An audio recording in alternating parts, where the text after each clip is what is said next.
जब मिथिला पेंटिंग की बात आती है तो सबसे पहले जितवारपुर का नाम आता है मधुबनी ज़िला में। ये ऐसा क्यों? इसलिए कि यहाँ पे सबसे ज़्यादा पद्मश्री और स्टेट अवार्ड, नेशनल अवार्ड यहाँ पे सबसे ज़्यादा इस गांव में मिला है, इसीलिए इस गांव का प्रचलित है। और सबसे पहले परंपरा ये शुरू हुआ कि पहले जो मतलब पुराने ज़माने की जो मतलब मेरी दादी माँ थी या दादी सास थी जो थी, तो उसने दीवारों पे बनाया, जैसे घोर के गोबर को घोर के, जैसे हम लोग कुछ पेंटिंग बनाते हैं ना, उसने मिट्टी का दीवारों पे गोबर से वो पेंटिंग बनाया और ईंटा को घस के उसको घोर के मिट्टी का उसको उससे बनाया। उससे बनाते बनाते वो जो 1 रुपया में रंग आता है उसको घोर के बनाने लगा। फिर जर्मनी से जो मतलब विदेश से मतलब एक मैडम आई थी, तो उसने जब देखा विदेशी कि ये दीवारों पे बना रही है तो इसको अगर पेपर पे उतार देंगे तो कितना अच्छा रहेगा, तो उसने आइडिया दिया कि आप इसको पेपर पे उतारिए। तो उसको मतलब भास्कर कुलकर्णी आई थी जर्मनी से, वहीं एक ज़मीन भी दी है जहाँ पे हम लोग अभी काम कर रहे हैं, 60 गज ज़मीन दी थी भास्कर कुलकर्णी। ये जो आप बता रही हैं कितना समय पहले की बात बता रही हैं? तो बहुत समय 50-60 साल पहले की है बात। तो उस हाँ उससे नहीं 50-60 साल। तो ये क्या सुनी सुनाई है, मतलब आप सुने हैं कि हमारी जो मतलब गांव की जो है पुराने ज़माने के मेरी जो ससुर जी सब है या दादी सास सब है वो सब बताती है, तो हम लोग उसको देखते देखते तो हम लोग सोचे कि अगर ये सब आता है तो हम लोग भी सीखेंगे। हम लोग को भी कुछ नहीं आता था, मेरा मायके है दरभंगा डिस्ट्रिक्ट, तो हम यहाँ आए तो हम भी सुने जब इसका मतलब बड़कपन कि ये ऐसे पीजी बना, ऐसे ये सब हुआ है, तो हम लोग को बहुत खुशी हुआ, तो हम लोग भी खुद सीखे। मेरा भोला जी मतलब सबसे पहले गुरु थे, वहीं सिखाए थे। ये इसका जो मूल्य होता है वो कौन तय करता है? क्योंकि हम लोग खुद बनाते हैं तो खुद तय करते हैं कि इतना समय लगा, उस समय के हिसाब से करते हैं कि इतना समय लगा इस पेंटिंग में, जितना रॉ मटेरियल का खर्च लगता है वो सब जोड़ जाड़ के हम लोग खुद तय करते हैं कि इसका कितना होना चाहिए। और जो जितना में बेचते हैं उसका 20% यहाँ पे रखते हैं हम लोग दीदी सब, जो उससे फिर रॉ मटेरियल खरीदारी होगा, फिर हम लोग रखते हैं पूंजी अपना कुछ रखना चाहिए, अगर पूंजी को खर्च कर लेंगे तब तो संस्था बंद हो जाएगा, इसलिए हम लोग रखते हैं और काज को खूब आगा बढ़ाते हैं, जा कर के मार्केट में बेचते हैं। गांव में भी हम लोग बहुत परंपरा है मेरे गांव में ये सब, तो हम लोग बहुत दिन से करते थे, लेकिन उतना बाहर नहीं निकल पाते थे, किसी के सामने बोल नहीं पाते थे। घर में कोई आया ब्रोकर, वो ले जाते थे बेचते थे, 400 में लेते थे, 1000 में बेचते थे वो लोग, तो हम लोग को मुनाफा नहीं होता था। तो हम लोग सोचे कि क्यों ना एक समूह बना करके, तब हमारे जीविका के जो भाई जी सब आए, बोले आप समूह में जुड़ जाए, तो हम लोग समूह में जुड़े। तो हम बोले भाई जी समूह में जुड़ने से क्या फ़ायदा है, तो बोले कि आप लोग समूह में जुड़िए और साप्ताहिक बैठक कीजिए। ऋण जैसे गांव में लेते थे 8 रुपये, 4 रुपये, 5 रुपये ब्याज पे, तो गरीब दीदी गरीब ही रह जाती थी, क्योंकि उसको ब्याज भरते भरते उसका रहता ही नहीं था इनकम।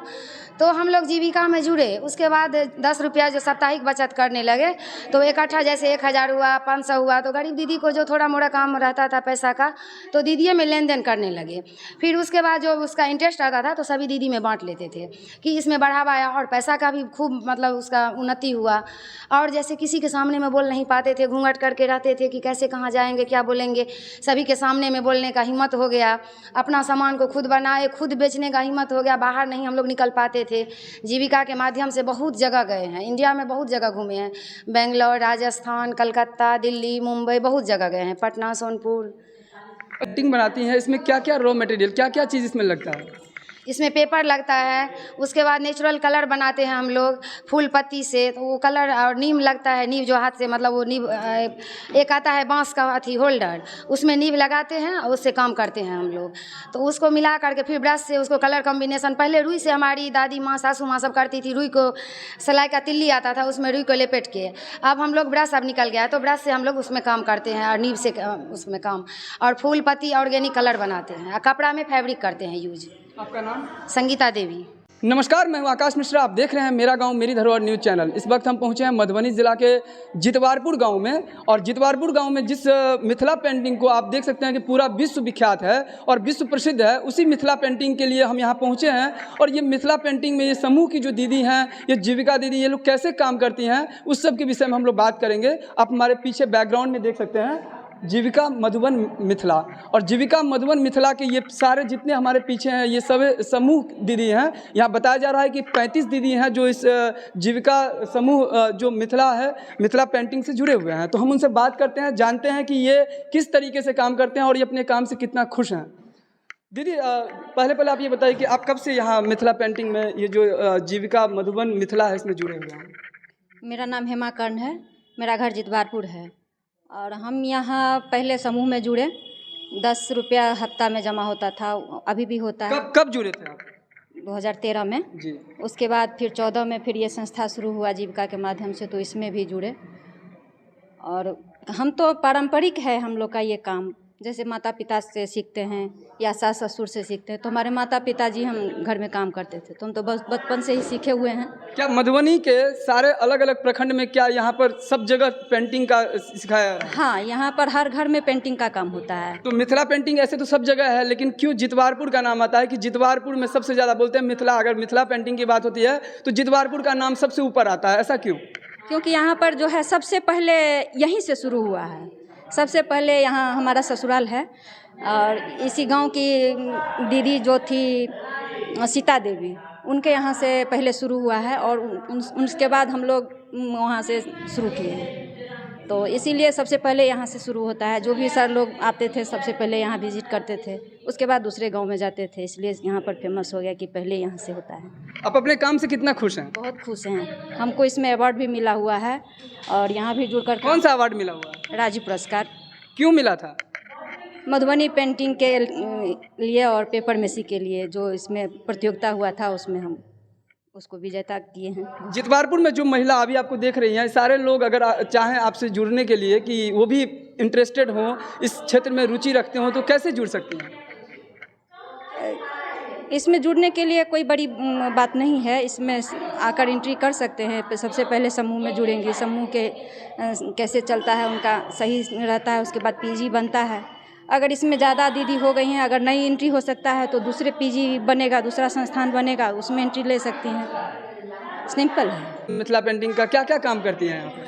यहाँ पे ऑल हम लोग पेंटिंग करते हैं, जैसे पेपर हो गया, हैंडमेड पेपर, साड़ी हो गया, बेडशीट हो गया, कुर्ती का कपड़ा हो गया, ट्रे हो गया, टी कोस्टर हो गया, इयररिंग हो गया, हेयरबैंड हो गया, चूड़ी हो गया, अंत नहीं है, घड़ी सेट हो गया, वॉल पेंटिंग करते हैं या बोर्ड वुड बनवाते हैं, उसमें भी करते हैं। रेलवे स्टेशन पे किए हैं। मैं टीम लीडर थी वहाँ की, यहाँ मधुबनी रेलवे स्टेशन पे किए थे। उसमें टीम लीडर मेरे अंदर 8 आदमी काम किए थे और वहाँ पे हमको गोल्डन बुक ऑफ रिकॉर्ड मिला। समस्तीपुर डिवीज़न से RK जैन जो हमारे DRM साहब थे, वो हमको वहाँ पे बुला करके मतलब गोल्डन बुक ऑफ रिकॉर्ड दिया है। मेरे कितने लोग मिलके मधुबनी रेलवे स्टेशन पे जो है इतना अच्छा चित्रकला का काम किया? 500 से ऊपर कलाकार थे वहाँ पे। और ये 500 से सारे कलाकार क्या मधुबनी जिला के थे? दूसरे दरभंगा से भी कुछ कलाकार आए थे, कुछ झंझारपुर, इस तरह से रांची से भी, मतलब मधुबनी डिस्ट्रिक्ट से भी और अदर डिस्ट्रिक्ट से भी था। बेनीपट्टी, बहुत जगह से लोग आए थे, लेकिन सभी अच्छा से उसको सजाए।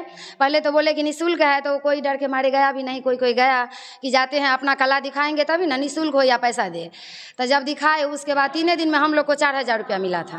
अच्छा, ये बताइए कि आप लोग जब यहाँ पर सीखने के लिए स्टार्ट किए थे तो क्या शुरुआत में कोई चार्ज भी लगा था? 15 दिन जो ट्रेनिंग किए थे? नहीं, कोई चार्ज नहीं लगा था। हमको खुद पैसा ही वहाँ ऊपर से ही दिया गया। पैसा भी दिया, रॉ मटेरियल भी दिया, उसके बाद ज्ञान भी दिया, पूरा सिखा भी दिया। यानी आप सारे लोग जहाँ पे कितने लोग हैं यहाँ समूह में? यहाँ 35 लोग हैं। तो 35 लोग मिल करके ये क्या यहाँ पर समूह में जीविका के रूप में जो जीविका मधुबन मिथिला है जितवारपुर में सभी काम करते हैं? सभी काम करते हैं। तो सारे लोग क्या एक ही चीज़, मतलब जो आपने बताया वही करते हैं कि सब अलग अलग? नहीं, सब वही पेंटिंग करते हैं। उसमें पेंटिंग का आर्ट जो होता है, गोदना आर्ट होता है, मिथिला आर्ट होता है। कोई मतलब थीम पे बनाते हैं, कोई नेचर पे बनाते हैं। गोदना आर्ट जो जन्मदाता है चानो देवी, तो वही जन्मदाता थी उसकी गोदना आर्ट का, तो वो भी कितना लोग सीख के आई हैं, तो वो भी बनाती है। तो जिस तरीके से अभी हमारे साथ आप देख सकते हैं कि ये जो दीदी सब हैं, ये दीदी लोगों का समूह मिल करके, और उन्होंने बताया कि मधुबनी जो रेलवे स्टेशन पे इतना सुंदर, जो बिहार में दूसरे नंबर पे मधुबनी का नाम आया था, कहीं ना कहीं ये दीदी लोगों का श्रम है, उनका परिश्रम है, उनका मेहनत है जो आज रंग लाई है। और कहीं ना कहीं इन लोगों का आज जितने भी लोग यहाँ पे चित्रकला के क्षेत्र में मिथिला पेंटिंग को सजाने का काम कर रहे हैं, संवारने का काम कर रहे हैं, ये कहीं दिखता है और आज जो दिखता है वही बिकता है। आज पूरे मधुबनी का जो मिथिला पेंटिंग है, अभी हम जितवारपुर में हैं और जितवारपुर से हम दीदी लोगों के साथ हैं और दीदी लोग बता रही हैं कि ये लोग मिथिला पेंटिंग करके आज जो है विश्व में गौरव हासिल कर रहे हैं। और निश्चित तौर पर दीदी क्या कहना चाहेंगे आप, जैसे उम्र वाली जो गृहिणी है, जो अभी इस तरह से सोचती हैं कि हम भी जो है कुछ करें, उसको क्या कहना चाहेंगे आप? उसको तो यही कहना चाहेंगे कि आप आइए, सीखिए और सीख करके देखिए। एक दूसरे को दिखावट से क्या होता है, जैसे हम भी निकले घर से तो पहले लोग बोलते थे कि क्यों निकलती है, लेकिन काम के माध्यम से अगर हमको देखे 2 पैसा कमाते हुए तो दूसरों दीदी के भी लालच हुआ कि हम भी सीखेंगे तो हमको भी 2 पैसा हो जाएगा। तब क्या हुआ, घर में जेंट्स भी खुश हो गया, परिवार भी खुश रहा कि 2 पैसा इनकम कर रही है। एक दूसरे को जब देखते हैं कि हाँ ये भी जा रही है वो भी, तब कोई शिकायत भी नहीं रहता। तो आर्थिक रूप से भी विकास हो गया, सामाजिक रूप से भी विकास हो गया। क्या करते हैं आपके हस्बैंड? मेरे हस्बैंड काम करते हैं लक्स कंपनी में, कलकत्ता। कितने बच्चे हैं आप? मेरे 3 बच्चे हैं। कहाँ पढ़ते हैं वो? एक इंटर फर्स्ट किए हैं, एक 10वां में है, एक 7 में है। तो आप देख सकते हैं यहाँ पे जो जीविका दीदी हैं सभी इनसे हम बात करेंगे। दीदी आप ये बताइए कि यहाँ पे आप काम करके खुश हैं? बहुत खुश हैं। जो घर में बैठे कोई काम नहीं कर सकते हैं, यहाँ पर आने पर इतना सीख गए हैं, इतना खुश हैं। जब हम जाते हैं मेरे परिवार भी नहीं रोकते हैं जाने के लिए। जहाँ जाते हैं हम अपने परिवार के बोलते हैं कि हम जाएंगे तो कहते हैं ठीक है आप जाइए। बहुत खुश हैं। बहुत। क्या नाम है आपका? श्यामता देवी, गाँव जितवारपुर। क्या क्या बोलेंगे दीदी, आपको कैसा लग रहा है यहाँ पे काम करके? अच्छा लग रहा है। और दीदी आप बताइए आपको कैसा लग रहा है यहाँ पे? बहुत अच्छा। दीदी आपको कैसा लग रहा है? बहुत अच्छा लग रहा है यहाँ।